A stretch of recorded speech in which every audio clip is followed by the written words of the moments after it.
I originally intended to talk to you about the encryption issue today, but given where this hearing started and where I think it's going as it relates to the issue of FISA abuse, I'm going to ask you about this. I want to give you an opportunity to hopefully answer these questions once and for all so that the rest of your testimony can be properly directed.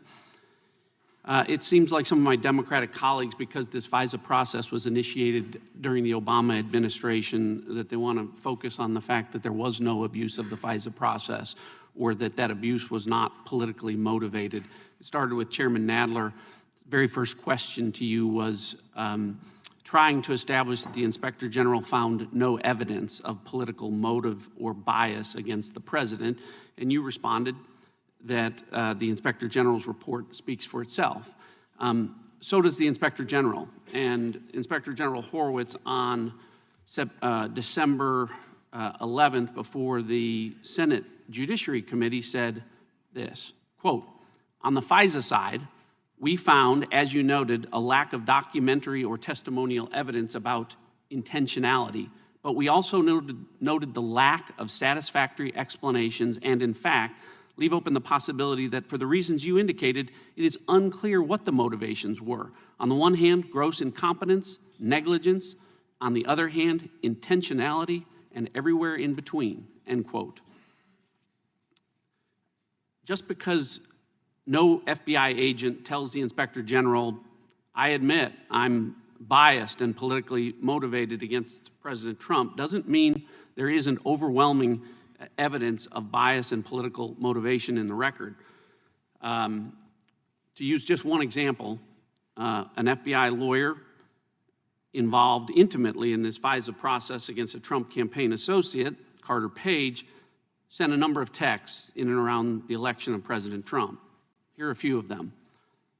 "The crazies finally won." Another one. "This is the Tea Party on steroids."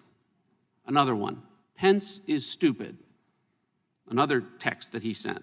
"I just can't imagine the systematic disassembly of the process, the progress we've made over the last 8 years. And finally, when asked whether he intended to keep working during the Trump administration, he said, quote, "Viva la resistance."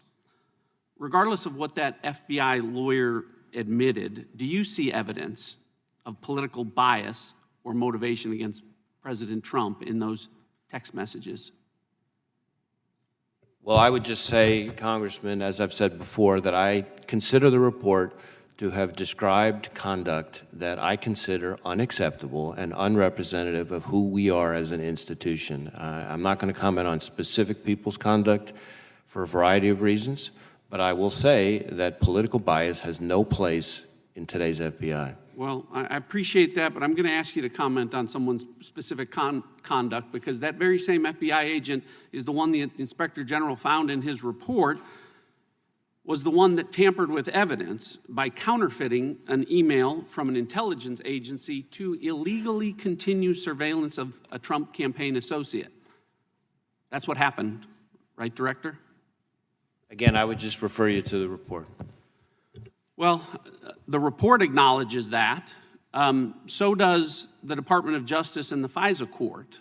They acknowledge that this was illegal surveillance with respect to at least several of these FISA applications because there was not probable cause or proper predication, correct? Right. So, to the point of one of my Democratic colleagues that there was no fraud on the court, illegal surveillance and changing evidence to conduct illegal surveillance is the very definition of fraud on the court, is it not? Well, I certainly think it describes conduct that's utterly unacceptable. And it's what took place here. Well, again, I refer to the report. We have accepted, and I've been very clear about this, we've accepted every finding in the Inspector General's report, including some that are extremely painful to us as an institution. And I appreciate it, Director Wray.